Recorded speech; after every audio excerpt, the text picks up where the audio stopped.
கடந்த 2-3 நாட்களாக என்னுடைய சட்டமன்ற பேச்சையெல்லாம் பார்த்துட்டு நிறைய பேர் சொல்லுவாங்க, சார் வெரி இன்ஸ்பைரிங் பாங்க. நான் என்ன சார் இன்ஸ்பைரிங், நான் பேச்சு. இங்க இருக்காங்க பாருங்க, ஒவ்வொரு பேரா ஒலிம்பியனுடைய வாழ்க்கையும் உலகத்தினுடைய மிகப்பெரிய இன்ஸ்பிரேஷன். அப்ப இவங்களையெல்லாம் நீங்க எடுத்துக்கங்க. உங்களுடைய ஃபுல் ஃபோக்கஸ் அவங்க எப்படி ஒரு விஷயத்துல போட்டாங்களோ அதை மட்டும் போடுங்க. தயவு செய்து டிவியேட் ஆகாதீங்க. நீங்க உங்களுடைய டேலண்ட்டை அந்த ஸ்போர்ட்ஸ்ல மட்டும் போடுங்க. உங்களுக்கு தேவையான எல்லா விஷயத்தையும் பார்த்துக் கொள்வதற்காக இந்த மேடையில் இருக்கக்கூடிய ஒவ்வொரு மனிதர்களும் தயாராக இருக்கிறார்கள். எங்களுடைய இலக்கு ஒன்றே ஒன்றுதான். இந்த நேரு ஸ்டேடியம் இருக்கு பாருங்க, இதுல நான் பார்வையாளராக வந்திருக்கேன்.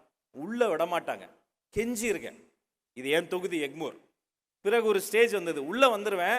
இதெல்லாம் ப்ரிவிலேஜ். இந்த கிரவுண்ட் ஃப்ளோர்ல எங்களை விட மாட்டாங்க.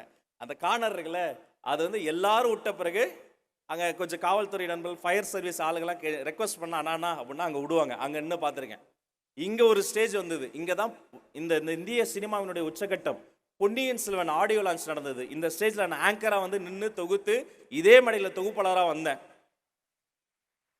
இதே நேரு ஸ்டேடியமில் ஒரு சி ஜோசப் விஜய் என்னும் நான் என்ற மாண்புமிகு முதலமைச்சரனுடைய பதவியேற்பு விழாவில் நான் அமைச்சராக வந்தேன்.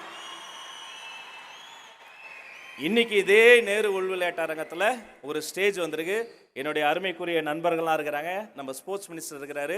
இது ஒரு மாசமா அவர் விடாமல் சொல்லி அவர் வீட்டு ஃபங்க்ஷன் கூட இப்படி கூட்டதில்ல.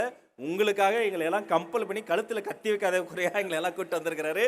இங்கேயும் அவருக்காக வந்தது சந்தோஷமா இருக்கு. இன்னும் ஒரே ஒரு ஆசை, நடக்கும், கண்டிப்பாக நடக்கும்.